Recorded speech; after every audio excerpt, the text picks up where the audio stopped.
একটা বিশাল জাহাজ যার ওজন হাজার হাজার টন, যেটা ঝড়, ঢেউ আর গভীর সমুদ্রের সঙ্গে লড়াই করে বছরের পর বছর। কিন্তু জানো কি, এই দানবাকৃতির জাহাজটা তৈরি হয় একটা ফ্যাক্টরির ভেতরে মানুষের হাতে। আজ দেখব ফ্যাক্টরিতে কিভাবে জাহাজ তৈরি হয় A to Z প্রক্রিয়ায়।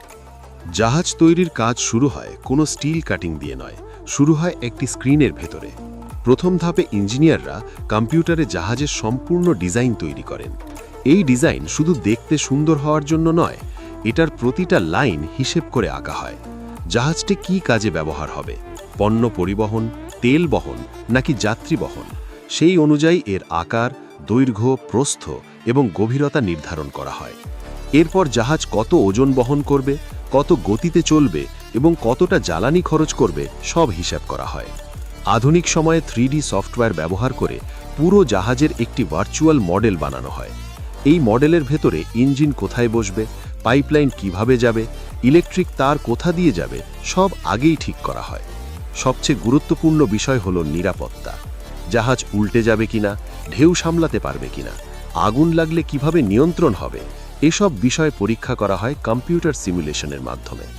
এই ধাপে একবার ভুল হলে পরের ধাপে সেটা ঠিক করতে খরচ হয় কোটি কোটি টাকা। তাই ডিজাইন ও পরিকল্পনা ধাপটাই জাহাজ তৈরির সবচেয়ে গুরুত্বপূর্ণ ভিত্তি। ডিজাইন চূড়ান্ত হওয়ার পর শুরু হয় স্টিল নির্বাচন। সব স্টিল দিয়ে কিন্তু জাহাজ বানানো যায় না। জাহাজের জন্য লাগে বিশেষ গ্রেডের স্টিল, যেটা একদিকে খুব শক্ত আবার অন্যদিকে নমনীয়। এই স্টিলকে লবণাক্ত পানিতে মরিচা ধরবে না, ঠান্ডা বা গরমে ফাটবে না, আর প্রচণ্ড চাপেও ভেঙে যাবে না। এই সব পরীক্ষার মধ্য দিয়ে যেতে হয়।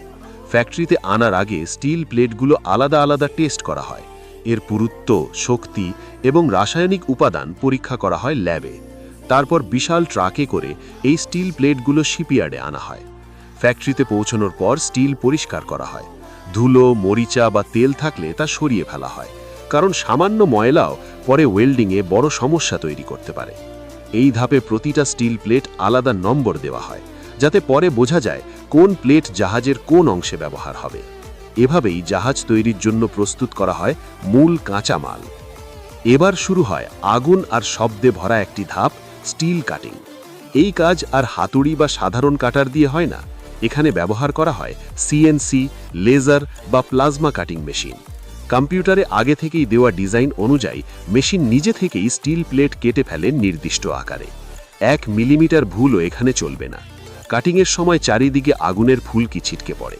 তবুও এই কাজ খুব নিয়ন্ত্রিতভাবে করা হয়, কারণ একটি ভুল কাট মানেই পুরো প্লেট বাতিল।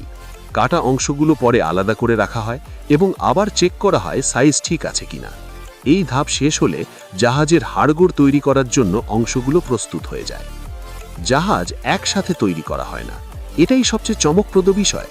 পুরো জাহাজকে ছোট ছোট বড় ব্লকে ভাগ করে তৈরি করা হয়। এক একটা ব্লক মানে জাহাজের এক একটা অংশ, কখনো দেয়াল, কখনো তলা, কখনো ভেতরের কক্ষ। এই ব্লকগুলো আলাদা আলাদা জায়গায় একসাথে তৈরি হয়।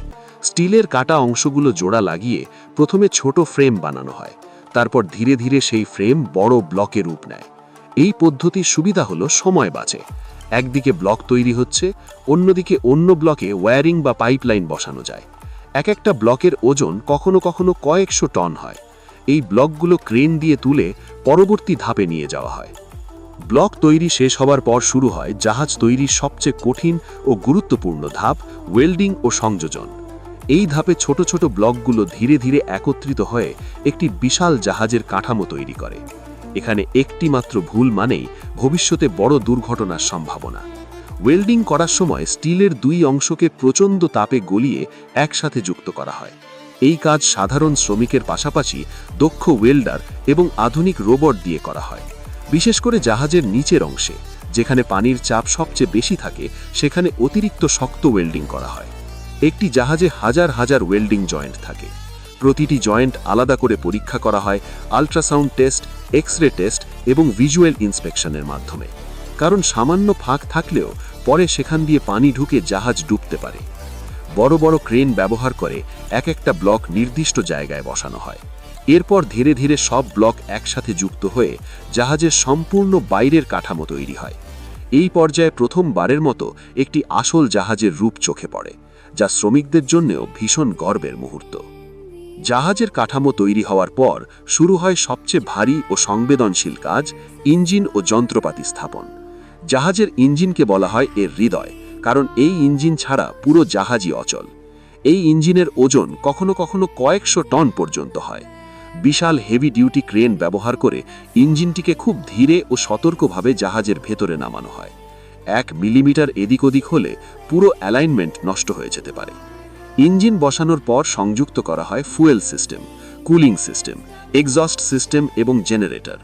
এরপর বসানো হয় প্রোপেলার শ্যাফট, যা ইঞ্জিনের শক্তিকে জাহাজের প্রোপেলারে পৌঁছে দেয়। শুধু ইঞ্জিন নয়, এই ধাপে আরও অনেক গুরুত্বপূর্ণ যন্ত্রপাতি বসানো হয়: পানির pump, hydraulic system, air condition unit এবং ইলেকট্রিক কন্ট্রোল প্যানেল। সব সিস্টেম একে অপরের সাথে সংযুক্ত থাকে এবং একটি সিস্টেমে সমস্যা হলে পুরো জাহাজের কার্যক্রম ব্যাহত হতে পারে। এই ধাপে ইঞ্জিনিয়াররা বারবার পরীক্ষা করেন সব যন্ত্র সঠিকভাবে কাজ করছে কিনা, কারণ সমুদ্রের মাঝখানে ইঞ্জিন বিকল মানেই ভয়াবহ বিপদ। যন্ত্রপাতির কাজ শেষ হবার পর জাহাজের ভেতরের অংশ মানুষের ব্যবহার উপযোগী করা হয়। এই ধাপকে বলা হয় ইন্টেরিয়র ফিটিং। এখানে তৈরি করা হয় ক্রুদের থাকার কেবিন, ক্যাপ্টেনের কন্ট্রোল রুম, কিচেন এবং ডাইনিং এরিয়া। জাহাজের কন্ট্রোল রুমে বসানো হয় আধুনিক নেভিগেশন সিস্টেম, রেডার, জিপিএস এবং কমিউনিকেশন যন্ত্রপাতি। এই রুম থেকেই পুরো জাহাজ নিয়ন্ত্রণ করা হয়। একই সাথে বসানো হয় অত্যন্ত গুরুত্বপূর্ণ সেফটি সিস্টেম। এর মধ্যে রয়েছে ফায়ার অ্যালার্ম, স্বয়ংক্রিয় আগুন নেভানো সিস্টেম, লাইফ বোট এবং লাইফ জ্যাকেট। সমুদ্রে যে কোনো দুর্ঘটনার সময় এই সিস্টেমগুলোই মানুষের জীবন বাঁচায়, তাই প্রতিটা সেফটি সিস্টেম আলাদা করে পরীক্ষা করা হয়। এমনকি বিদ্যুৎ না থাকলেও যেন সেফটি সিস্টেম কাজ করে সেজন্য আলাদা ব্যাকআপ সিস্টেম রাখা হয়। জাহাজের রং করা শুধু সৌন্দর্যের জন্য নয়, এটা জাহাজের সুরক্ষার জন্য অত্যন্ত গুরুত্বপূর্ণ একটি ধাপ। সমুদ্রের লবণাক্ত পানি স্টিলকে খুব দ্রুত ক্ষয় করে, তাই জাহাজে বিশেষ অ্যান্টি কোরোশন কোটিং দেওয়া হয়। প্রথমে জাহাজের গায়ে প্রাইমার কোট দেওয়া হয়, এরপর একাধিক স্তরে বিশেষ মেরিন পেইন্ট প্রয়োগ করা হয়।